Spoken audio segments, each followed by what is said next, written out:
Hello, hello, hello. Good morning, good afternoon, good evening. Today is Wednesday, May 22. Well, May 22 na. Day 36. Day 36 na tayo. Muntik-muntik ka na hindi matuloy ang day 36. Anyway, shoutout muna sa mga subscribers natin. Shoutout sa mga members and viewers. Sa mga hindi pa na-subscribe, please subscribe to my channel, Pau to Fit. Thank you very much for all your support. Kamunti ka nang hindi matuloy itong day 36 kasi woke up early. Maaga naman ako nagising. Nagising ako mga 3 AM. And I charged my watch. And then I went back to bed. Wala ako sa bed. And then I woke up time check it's 5:14. So I woke up mga 5:30, 5:20. 5:20. 4:20 mga ganyan. Almost 4:30. Upo ako sa computer. Yan, tingnan support. Nag-support muna ako, nag-emoji muna ako doon sa mga tinambayan ko. And then nung magbibihis na ako ng cycling shorts, sabi ko I'm really tired. I felt really tired. Tapos yung pagod na pagod yung ano ko, yung pakiramdam. Pagod na pagod yung pakiramdam ko. As in, sabi ko shit, sabi ko feeling ko I need a rest. Kailangan ko na mag-rest, magpahinga. So sabi ko kay madam, pahinga muna tayo, let's rest. Kasi siya fully fully clothed na siya, bihis na siya. Sabi ko, rest muna tayo. Or maybe in the evening pwede tayo mag-ride. Kaya lang naisip ko.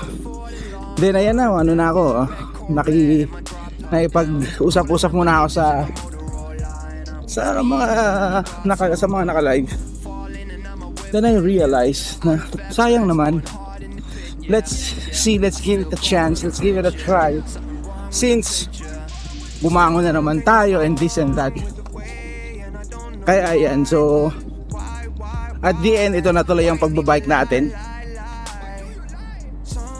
So anytime wala mapuputol na itong consecutive rides natin. So kasi parang talagang hinihingi na ng katawan ko yung rest.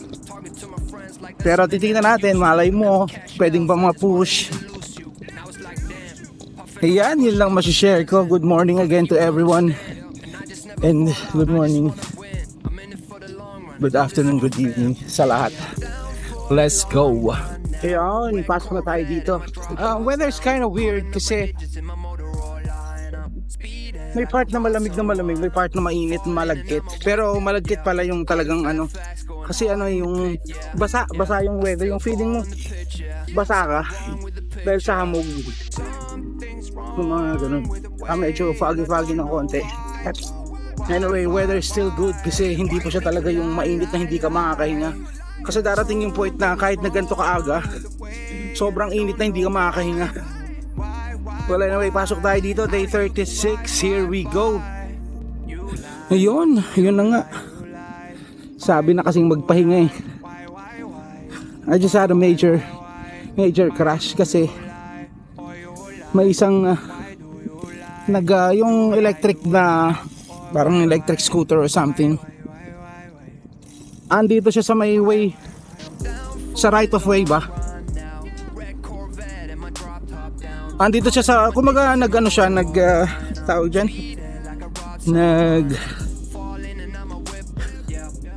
nag-counter siya. Nandito siya kung nasan yung way nung pag-biking ko, and then yung curve bumulaga sa akin. Kasi hindi ako basta-basta ang tawag dyan, makakakala sa bike ko kasi nakadikit ako sa bike ko. Kumbaga I'm attached to the bike because of my shoes. Salubong siya sa akin doon sa may blind spot.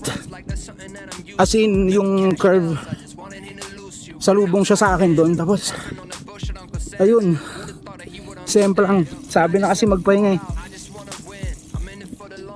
sugat, may malaki akong sugat sa tuhod. Kasi tumilapon ako eh. Because kailangan ko siyang iwasan kasi pag nagkabungguan kami, ang problema naman is baka masira naman yung bike ko pag nagkabungguan kami eh. Bago-bago eh, sumemplang tuloy ako eh. So we'll see if I'll still finish the 30 kilometer or I'll stop at 20. Right now nakaka 15 kilometers na ako halfway through. Medyo may kahapdian ng ang aking tuhod. Scrape talaga siya, sinsugat sa tuhod. Oh my goodness.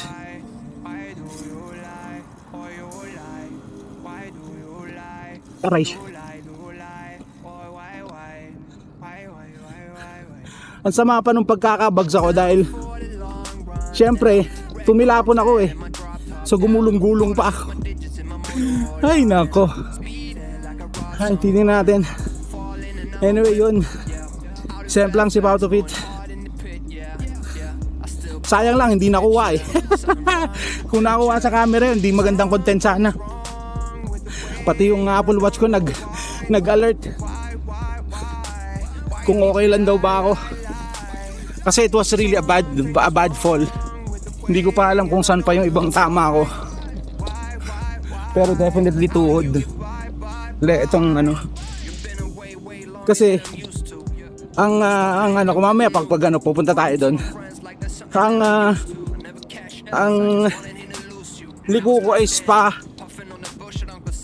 pakanan. Sabay syempre out of this bushes biglang may sumulpot. Syempre magugulat ako, nag-brake ako, nag-skid yung bike ko, tapos na out of control na ako, na out of balance na ako, tapos tumilapon na ako. Sabi na kasing magpahinga na lang muna eh. Pinilit pa magbike. Okay, and anyway, I'm not really hurt. So sa ngayon hindi ko paramdam yung hapdi na yan kasi medyo mataas-taas pa yung adrenaline ko. Although hindi naman masyadong nasira ang araw ko kasi hindi naman ako nabuisit ng gusto. Mamaya siguro ako mabibisit pag nakita ko ano yung tama ng bike, kung ano yung gasgas ng bike ko. Ay nako. Ayan, nandito na tayo, malapit kung saan ako na-aksidente. So basically it's common sense ride. Kahit masabi mo may mga mark yung mga yan, this is for walking, this is for cycling, but this is common sense. Common sense na pag ikaw nandito sa road na to, you're going there. Ikaw nandito sa road na yan, it's going that side. Diba? That's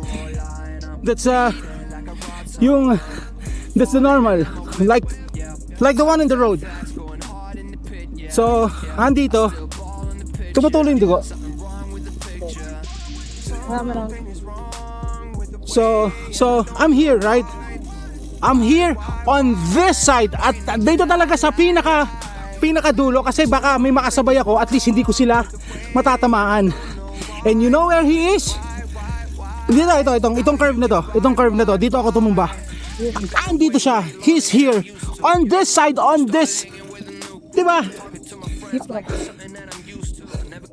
Hindi niya naiintindihan yung concept ng keep right. Hindi naman, di ba? This is not Japan, this is not UK na right hand na right hand drive o left hand drive, whatever. Andito siya sa pinakadulo. So magkakasalubong talaga kami. So that's a totally blind curve. So ano mangyayari pag ano, magkakabulagaan talaga kami. Eh buti siya hindi siya sumemplang kasi hindi naman siya nakaklip sa bike niya, kasi ako nakaklip ako sa bike. Kailangan ko nakadikit ako sa bike eh. So hindi kailangan talaga mag-unclip muna. At saka nag-skid na ako dahil nga hindi ko ina-expect na nandiyan siya. Kumbaga ang napaka-defensive ko mag-drive. Hindi ako basta-basta, hindi ako yung pabasta mag-bike. Pag curve, mabagal talaga ako, mabagal. And then pero ewan ko ano yung mabagal Pero definitely I'm not speeding. Kasi if I'm not speeding, hindi ako makakapwesto this side off the road nang mabilis ako na curve, I need to do a wide turn, right? Kasi pag mabilis ka, hindi ka masyadong makakadikit dito sa, hindi ka makakaliko ng 90 degrees ka agad. You need to slow down. Kung mabilis ka, you need to do wide turn para basta yung maka-curve ka ng maayos. I don't know, kumbaga, nandito siya, halos tumapak na siya dito sa gilid. Nandito kami sa gilid pareho, magkasalubong kami rito sa gilid, which is, hindi siya dapat nandito, di ba? Tapos na rin natin ang day 36, nairaos din natin yung day 36, 30 kilometers is almost done as well. So, kinumpleto na natin yung 30 kilometers na ride. Kahit pa, medyo masakit-sakit yung tuhod ko. Pero okay, anyway, day 36 is done. To exit na tayo dito. Exit na tayo dito, exit.